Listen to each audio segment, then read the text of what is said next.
وَيَسْأَلُونَكَ عَنْ ذِي الْقَرْنَيْنِ قُلْ سَأَتْلُو عَلَيْكُمْ مِنْهُ ذِكْرًا صدق اللہ العظیم۔ ذوالقرنین کے بارے میں آپ کو بتا چکا ہوں کہ ان کا نام تاریخ میں جو مشہور ہے وہ کیخسرو یا سائرس،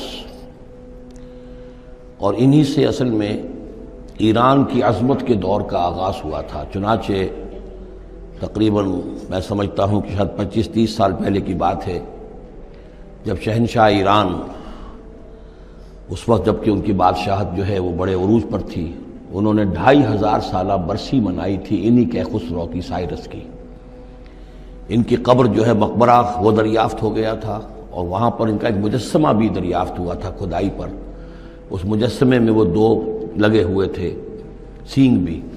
اس موضوع پر سب سے پہلے مولانا ابوالکلام آزاد مرحوم نے، جو اپنی ترجمان القرآن کے نام سے انہوں نے مختصر ترجمہ اور تفسیر لکھی ہے، اس میں بڑے تفصیلی نوٹس لکھے ہیں۔ سب سے پہلے اہل علم کے حلقے میں ان کے بارے میں جو معلومات ہیں وہ ان کے ذریعے سے آئی ہیں۔ اب یہ تقریباً یونیورسلی ایکسیپٹڈ ہے۔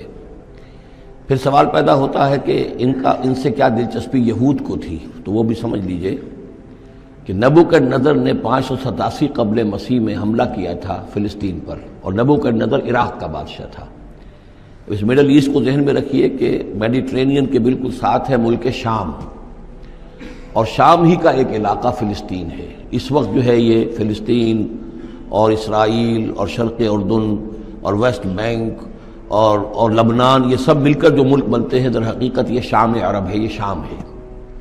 پھر اس کے مشرق میں یہ عراق عرب یا عراق ہے، اور اس کے مشرق میں پھر ایران ہے۔ تو عراق کا بادشاہ تھا جس نے حملہ کیا تھا یروشلم پر، تباہ و برباد کیا، اور ان کو قیدی بنا کر لے گیا۔ کیپٹیویٹی کا دور ان کا تقریباً 150 برس کا ہے۔ لیکن اس عرصے میں ایران میں یہ شخصیت ابھری کیخسرو کی یا سائرس کی۔ اس نے پھر فتوحات کا دائرہ شروع کیا، تو سب سے پہلے عراق کو فتح کیا، بیبیلونیا کو، اور یہاں پر جو یہ اسیر تھے یہودی، ان کو اجازت دے دی کہ تم واپس جاؤ، اپنا یروشلم آزاد کرو، اپنے جا کر آباد کر لو دوبارہ۔ تو گویا کہ یہ محسن ہیں، ان کے ذوالقرنین جو ہے ان کے محسن ہیں، جن کی وجہ سے کہ جن کے ذریعے سے اللہ تعالیٰ نے انہیں بیبیلونیا یعنی عراق کی کیپٹیویٹی، جو ان کی اسارت کا دور تھا، اس کو ختم کیا، آزادی ملی، اور پھر یہ واپس آئے۔ حضرت عزیر علیہ السلام کے ساتھ قافلہ آیا ہے، اور وہ تقریباً پھر انہوں نے آ کر یہاں اثر نو اس شہر کو بھی آباد کیا، اور ہیکل جو ہے حضرت سلیمان علیہ السلام کا بنایا ہوا جو وہ عبادت خانہ تھا، اس کو دوبارہ تعمیر کیا۔ اس اعتبار سے ذوالقرنین جو ہے وہ ان کی تاریخ میں ایک معروف شخصیت ہے۔ تاریخ سے معلوم ہوتا ہے کہ انہوں نے پھر ایران کی پہلی حکومت کو کنسولیڈیٹ کر کے پارس اور مادہ کو ملا کر ایک سلطنت ایران بنائی۔ پھر ان کی فتوحات کے 3 دائرے ہیں۔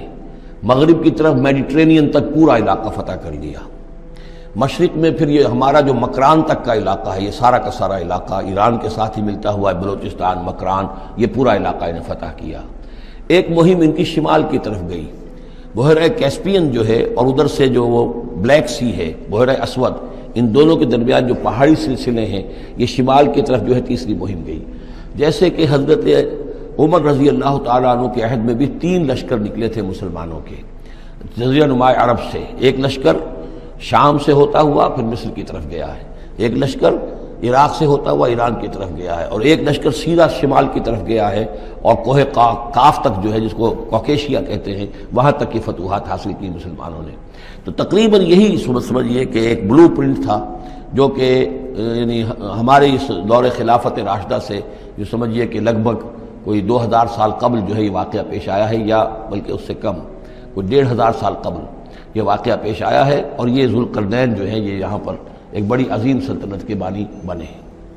لیکن نیک آدمی تھے، اور معلوم یہ ہوتا ہے کہ یہ اصل میں جو کہانیاں ہیں، یہ ان کے داستانیں ہیں کہ ان کو قتل کیا جانا تھا۔ یہ کہیں شہزادے تھے کسی چھوٹی سی مملکت کے، اور وہاں سے ان کو کسی نے بچایا کسی طریقے سے، اور پھر یہ صحرا میں رہے روپوش، اور وہاں کسی نبی کی تعلیم سے ان کو آشنائی ہوئی ہے۔ ہو سکتا ہے کوئی اسرائیلی نبی ہی کی تعلیم ہو، یہ بھی ہو سکتا ہے کہ زرتشت جو ہیں وہ بھی کوئی اللہ کے نبی ہوں اور ان کی تعلیم ان تک پہنچی ہو، لیکن خود ان کا کردار جو قرآن پیش کر رہا ہے وہ بہت ایک نیک، مومن، صالح، ایک بندہ مومن، اس کا کردار ہے۔ یہ کردار جو ہے کسی بھی درجے میں 1% بھی جو ہے وہ کسی اور دوسرے فاتح پر یا کسی اور حکمران کے اوپر جنہیں بھی ہم جانتے ہیں تاریخی اعتبار سے ان پر منطبق نہیں ہوتا. یہ انہی کی شخصیت ہے.